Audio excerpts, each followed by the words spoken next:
कहना चाहती हूँ कि जस्टिस शौकत अजीज़ सिद्दीकी को सच बोलने की सज़ा ना दी जाए, क्योंकि आज अगर कटहरे में जस्टिस शौकत अजीज़ सिद्दीकी खड़े हैं तो कल कोई भी जज जो इंसाफ करना चाहता है, कानून के रास्ते पर चलना चाहता है और इंडिपेंडेंटली फैसले करने चाहते हैं, वो सब जज कल कटहरे में खड़े होंगे। जो काजी फाइज ईसा साहब और शौकत अजीज़ सिद्दीकी साहब का केस है, उसको अदलिया को अपने ऊपर हमला तस्वर किया जाना चाहिए और अदलिया को चाहिए कि एज अ फ्रेटर्निटी जो एक्सटर्नल प्रेशर्स आते हैं उन पर उसको रोकें, जस्टिस शौकत अजीज़ सिद्दीकी की बात को सुने, उसको वेटेज दें, उनको सच बोलने की सज़ा ना दें और जजेस को प्रेशराइज कराकर, ब्लैकमेल कराकर, अपने धौंस और धांधली जमाकर जो फैसले उनसे लिए जाते हैं उसको समझें कि वो फैसले उनकी जो एक बिल्कुल क्लीन एक उनकी जो पूरी रही है करियर रहा है उसके ऊपर धब्बा लगता है।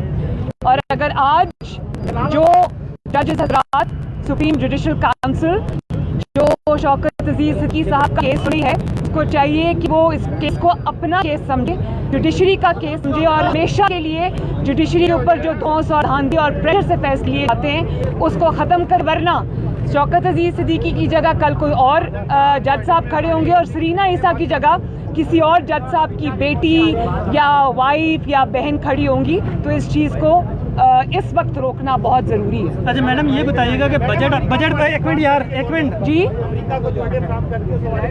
देखिए, ये बहुत सीरियस मामला है और मैं ये समझती हूँ कि जितनी ये इंटरनेशनल और नेशनल प्रेस की तरफ से, मीडिया की तरफ से जो भी खबरें सामने आई हैं, इसको गवर्नमेंट ऑफ पाकिस्तान ने डिनाई नहीं किया, जिसका मतलब ये है कि ये बात शायद सच है।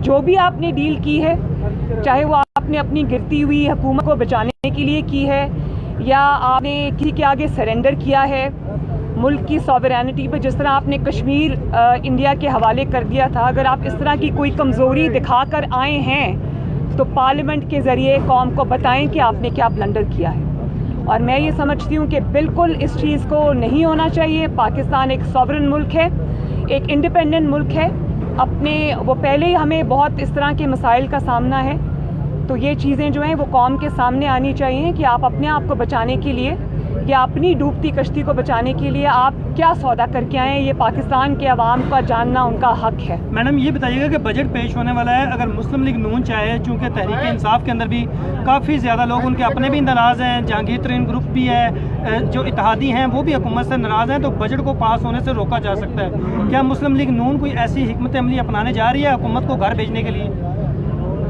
अभी PMLN जो है वो मशावरत कर रही है और बजट के रिलेटेड क्या स्ट्रैटेजी होगी वो हमारे जो प्रेसिडेंट हैं शहबाज शरीफ साहब, वो इंशाल्लाह कौम के सामने उसको जल्द लेके आएंगे। आपने अभी देखा कि प्री बजट सेमिनार हुआ जिसमें PMLN पूरी तैयारी के साथ इनको एक्सपोज किया और जो ये ब्लंडर्स कर रहे हैं और ये जो झूठ बोल रहे हैं और जो फिगर्स को फज कर रहे हैं वो सारा कुछ PMLN सामने लेके आई है। तो PMLN बिल्कुल महंगाई से और मिस गवर्नेंस से जो पिसे हुए आवाम है उनकी आवाज़ बनेगी और एक सेकंड भी, एक कदम भी पीछे इसमें नहीं हटेगी। स्ट्रैटेजी बजट रिलेटेड क्या होगी वो अब पार्टी नाराज लोग उनसे भी रब्ता करेंगे। हाँ जी, PDM में एक तजवीज़ थी इस्तीफे देने की, क्या वो तजवीज़ अभी भी ज़ेर-गौ है? इस्तीफ़ों का फ़ायदा सिर्फ तब होता जब तमाम जमातें जो उस वक्त PDM में शामिल थीं वो इस्तीफ़ा दे देती, वरना अगर आप डिवाइड होकर इस्तीफ़े देते, 8 जमातें दे देती, 2 ना देती, 5 दे देती, 5 ना देती, तो उसका फ़ायदा के बजाय नुकसान होता। अब भी जो अपोजिशन की लड़ाई है पार्लियामेंट के अंदर हो या बाहर, जो बयानबाजी है, हुकूमत को तो इससे फ़ायदा हो रहा है। हुकूमत के मुखालिफ जो तहरीक थी अपोजिशन की, हुकूमत को अगर फ़ायदा किसी चीज़ से हो सकता है तो वो उसकी कारकर्दगी है, उसकी परफॉर्मेंस है, और जो कि इस हुकूमत में ना हमें नज़र आती है, ना अहली अरूज पर है, ना लाइकी अरूज पर है, करप्शन अरूज पर है, फॉरेन रिलेशंस का आपने बिल्कुल धड़न तख्ता कर दिया है, पाकिस्तान की सॉवरेनिटी को आपने सेल आउट कर दिया है। तो आप मुझे सिर्फ ये बताएं कि ऑपोजिशन के सर पे रख के या दूसरी जमातों के सर पे रख के आप कब तक हुकूमत चलाएंगे? आपको इसमें आवाम को अगर आपने कारकर्दगी नहीं दिखाई तो उसकी प्राइस आपको पे करना पड़ेगी। जी, आखिरी सवाल प्लीज। गर्मी का मौसम है, मुल्क के बारे में बात करें कि हुकूमत का दावा था कि इजाफी बिजली पैदा हो रही है। 2 दिन से बिजली गर्मी पड़ी है तो पूरा पोल खुल के 14 घंटे 18 लोड शेडिंग हो रही है, इस पर क्या कहेंगे? शुक्रिया। मैं ये कहना चाहती हूँ कि जिस तरह कल ट्रेन हादसा हुआ है और ये इस गवर्नमेंट के अंदर जितने ट्रेन हादसा हुए हैं गफलत और नाअहली और नालायकी की वजह से, अदम तवज्जो की वजह से, प्रायोरिटीज़ के गलत होने की वजह से, और उसको ओन भी नहीं कर रहे, बेहिसी की इंतहा है। इसी तरह नवाज शरीफ साहब और PMLN जब हुकूमत छोड़कर गए थे तो 0 लोड शेडिंग थी, और जब मियाँ साहब को 2013 में हुकूमत मिली तो 22 घंटे की लोड शेडिंग का सामना पाकिस्तान के अवाम को। मियाँ साहब ने एक दिन कभी नहीं कहा, नवाज शरीफ साहब ने, कि ये पिछली गवर्नमेंट की नाअहली थी, उनकी नालायकी थी। वो आए, काम में जुट गए और उन्होंने 3 साल के अंदर उन्होंने रिकॉर्ड जो है वो मेगावाट्स की उन्होंने प्रोडक्शन की।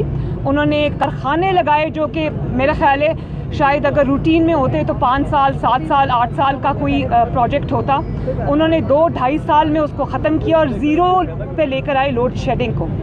इस हुकूमत को लोड शेडिंग 0 पर मिली थी, लेकिन आप नालायकी, नाअहली और करप्शन का और बेहिसी का अंदाज़ा कर लें। मतलब इसके लिए इतनी बड़ी नालायकी चाहिए कि जिसकी तारीख़ में कभी मिसाल नहीं मिलती, कि 0 लोड शेडिंग आपको मिली और आपने आज उसको अपनी नालायकी और नाअहली से इस 50 डिग्रीज़ में आपने उसको 22 घंटे की लोड शेडिंग पर पहुंचा दिया। तो इसको हम क्या समझें? यही तो मैं कह रही हूँ कि इस गवर्नमेंट, पाकिस्तान के अवाम को इस गवर्नमेंट से निजात चाहिए, इस नालायक और नाअहल गवर्नमेंट से जिसका गवर्नेंस से और हुकूमत चलाने से या उसका जो एक तरीक़ाकार उससे दूर का भी वास्ता नहीं। इनकी प्रायोरिटी सिर्फ नवाज शरीफ और अपोजिशन है, तो ये कब तक इस तरह से ही कर लेंगे? इंशाअल्लाह ताला इनका एहतसाब होगा। इल्ज़ाम तो मुस्लिम लीग नून पर लगा रही है कि उन्होंने बिजली के महंगे मुआवजे किए थे। इंग्लैंड के वज़ीर आज़म ने दावत दी है दौरे की, वो पहले भी कह चुके हैं कि नवाज शरीफ साहब को लाने के लिए वो बातचीत डायरेक्ट भी करेंगे इंग्लिस्तान के वज़ीर आज़म से। तो आप इस चीज़ को किस तरह देखते? जब इंग्लिस्तान के वज़ीर आज़म के पास जाएँ तो अरशद मलिक का जो गवाही है उसको साथ लेकर जाएँ, उसकी वीडियो को साथ लेकर जाएं, शौकत अजीज़ साहब की गवाही को साथ लेकर जाएं, और फिर आप देखें कि कितनी इज़्ज़त अफजाई होती है दुनिया के सामने आती है। शुक्रिया।